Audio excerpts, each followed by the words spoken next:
free agency things, Ralph, and then I want to talk about this amazing book, and I'm hoping all of the people that are watching this will get it, especially some people here in Eastern Ohio and the Panhandle of West Virginia, the NFL Brawler. It's incredible stuff. But I want to talk about Brandon Marshall. So much talent, Chicago Bears, ends up with the Jets. All of a sudden, he and Revis and Mangold are out. He now goes really just basically across the hall at the Meadowlands, and he'll now play for that wonderful family that owns the New York Giants that I love so much, and he'll now get $12 million over the next 2 years. Explain to me, Brandon Marshall, so much ability, but why hasn't he been able to really seal the deal as far as his ticket to the Hall of Fame? You know, that's really a tough question, and particularly at that position. There are so many factors involved. Obviously, you start with the quarterback. Anytime you have a guy who is consistent, accurate, and intelligent, you know, they work together. They can do just about anything. But, you know, when you're at that position, so much depends upon the relationship you have with the quarterback and what he's able to do for you and you for him. The Mara family, of course, the Giants, people like Y.A. Tittle and Frank Gifford and so many others, Fran Tarkins. We're going to talk about that period, the National Football League. Ralph was a great part of the 60s and 70s in the National Football League in just a moment. One more thing, of course, Ralph Wilson, the late owner of the Bills, the family once owned them and for many years stayed the course with a team that a lot of people thought should have left Buffalo, but Mr. Wilson would have nothing of that. But they have come to an agreement in a restructured deal with Tyrod Taylor to stay as their quarterback. All right, and again, more free agency stuff, NFL.com/free agency to get more, and of course the NFL Network 24/7. I love that brand.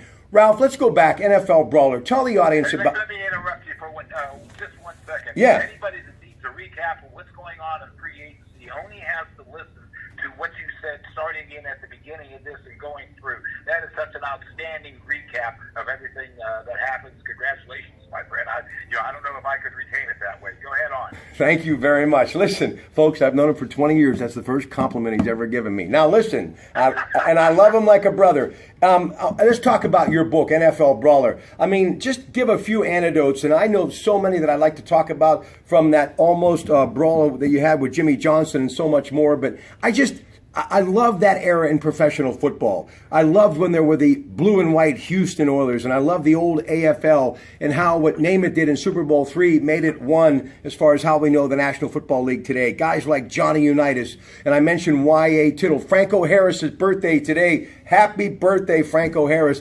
The Rooney family, so much about the NFL. I enjoy today's game, but I don't think you can appreciate it unless you get the NFL Brawler book that you're famous for about the golden age of professional football. Talk about it, Ralph. Well, thank you. And, you know, I did deal with the families you talk about, the Mirror, and they are one of the great families in football. You know, the book, I think, comes about mainly because of a story that occurred with the Chief. And I had a nasty dispute with the Pittsburgh Steelers, and it cost them a third-round draft choice. It was with Tom Brazosa, who was referred to me by manager Chuck Tanner, a good friend from the banquet circuit. And what happened is old Tom Brazosa broke his thumb in what I termed as an illegal practice. The long and short of it all is there was a settlement, and I went down to get the check, and I was hot in the sense of I just wanted to get in there and get out. And I came in dressed like an attorney in a dark blue suit, and it was August. It was humidity. It was just pouring off of everyone's face. And the bottom line is I didn't want to be there. Picked up the check, and the lady says the Chief would like to speak with you. And to me, that was the moment. And going back, and he made me feel like an old friend. Talked about Joey Dibbon, the great street fighter. Talked about some of the things that went on with the Oilers and the Steelers. And it finally got to the point to where I came up, I had to apologize. And I said, you know, Mr. Rooney, I'm sorry for what happened, what cost you that third-round draft choice. And he said, let me ask you something. When you were doing what you were doing, did you think it was the right thing? And I said, well, yes, sir, I did. And did you do the best you could do? And I'm thinking, well, yes, sir, I did. Well, now that's all that really matters.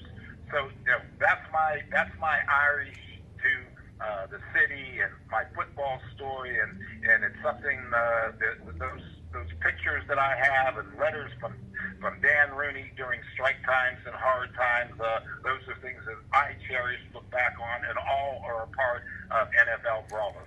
the NFL Brawler and the Jimmy Johnson story, you're going to have to get the book to get the story. Mike Salterbeck, my coach, teacher of the year at one time, Beaver Local High School, great basketball coach, helping me once again shoot these videos at Lou Bolino's incredible Casa de Emmanuel. Ralph, one more thing before we go. You know, we're all proud of our Catholic faith, and my son, very blessed to have gone just about 4 straight years to Quigley Catholic. And one of my favorite things during the week is picking my children up after school and having them alone for about an hour to feed them and just talk about life and things that are happening. And my son and I are always talking the NFL, and we were talking about Tony Romo today. And I, like you for many years, not real high on him, thinking that he really wasn't what you would think of as a starting NFL quarterback. And I said that I hope that he gets a shot to start, and I think he will somewhere else in the National Football League. And my son said, well, why?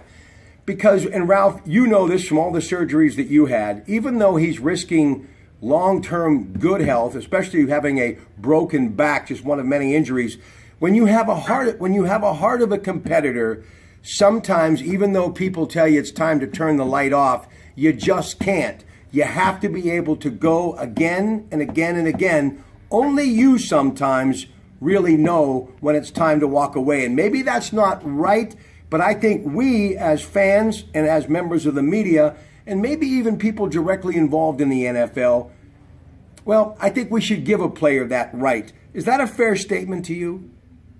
No, without a doubt. And it's not only a fair statement. I mean, a player has to get into his mind in the right way, that all he's going to end up doing is chewing up his body more and worse his mind. I mean, you know, you look at guys, including me, busted up from ankles, knees, ribs, shoulders, elbows, or bicep tendons, everything that's going on. It's inconceivable that you don't have damage in your brain. You know, and at a time, you look at even a guy like Tom Brady. What's the point? How's it ever going to get better? You're going to take those hard shots.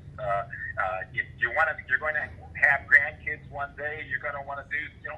And so, at some point, guys got to realize that. And when you see when someone's close to a player or an advisor to a player, he or she has to step up and say, "It's time. What you're doing now doesn't make any sense," and do it in a way emphatically they know.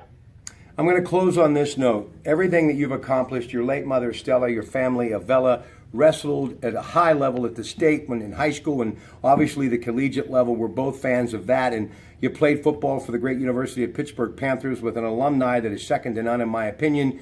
And you played in professional football. Your body, and I've gone through a lot of these surgeries with you, and also a fabulous attorney as well too, folks. Make no mistake about that. But my question is, when you were wearing the blue and white of the Houston Oilers, and it seems as though every linebacker or anybody that played in the trenches or was on defense always had that proverbial cut on the bridge of their nose from the face mask being driven back into their own face, and blood pouring out all over those beautiful white pants, and you were on the sidelines just riveted with pain, and you knew that drip was not sweat but your own blood, and you looked up maybe at Three River Stadium playing on a concrete surface that was covered with something called turf.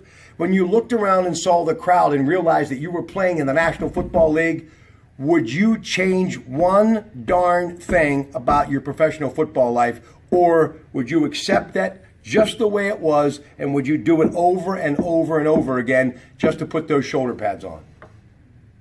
All of it, every bit of it, from the start. I've been blessed. I changed nothing. That's why you're my hero. I love you. Have a great rest of your night. Give my best to your family, and we'll see you back in Pittsburgh. All right, brother. Thank you. The great Ralph Sindrich. Coming up in just a little bit, the top 10 greatest Irish fighters of all time. And by the way, you may not know this, but a great amateur fighter who did not go to the Olympics because he had to take care of the family, the chief, the same guy that he was talking about, Art Rooney. We'll be back with more at Lou Bolino's Casa de Emmanuel, Bernie Vukolich on the AT&T Sports Line in minutes. Have a good night, everybody.